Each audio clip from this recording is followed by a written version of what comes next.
And just one more thing about the spring break flag. You know, I call it the setup.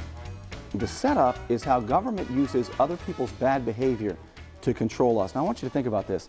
Some of the emergency ordinances that were put in place because of the violence that occurred during spring break, they were put in place, and who did they punish? Well, the spring breakers, the criminals who committed the violence, they were gone.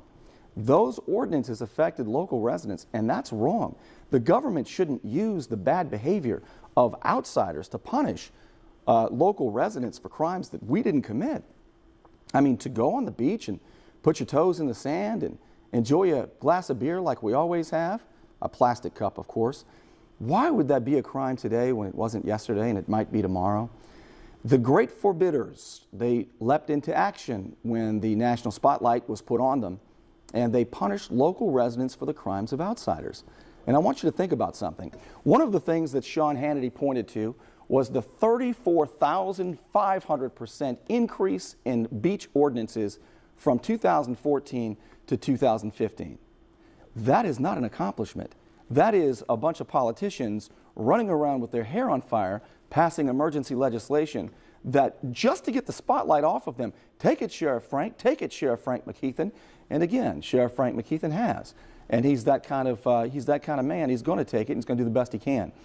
I just wish that we would have thought this through a little bit better back in 2008 when we were inviting everybody to come on in and do what they're going to do. Also, last thought on this, and this is one that people really don't want to talk about, but we've got to point it out if we're going to try and tell the whole story.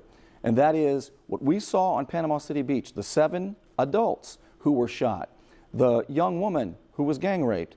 This was black on black crime. This was basically the Ferguson mindset clashing with Panama City Beach. There's a cultural problem in the United States, but there has been for a long time. And I'll tell you about when I put my finger on it. I'd like to know when you do. It starts about during LBJ's war on poverty. War on poverty. I got to tell you, I've been waiting for the poor to surrender, but they just won't do it. The poor just won't surrender. LBJ basically paid families, didn't he? He basically paid families, if you have babies and there's no dad in the home, we'll give you a check. When you subsidize that kind of behavior, you're going to get more of that kind of behavior. And I'll tell you what, if you go to a prison and you take a look at the men in the prison, the number one predictor, the number one common factor is most of them grew up without a dad. Not drug use, not poverty, without a dad.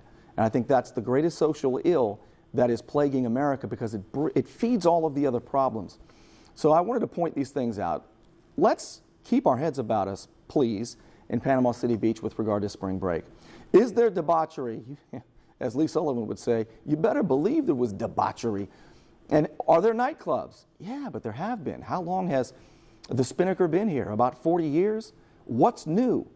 Let's start thinking about these things, and let's not turn on each other just to get the spotlight off of us. And one last thing. Let's not punish local residents for the crimes of outsiders committing crimes, and let's not ban and outlaw objects. Let's keep the focus on the criminals who commit the crimes.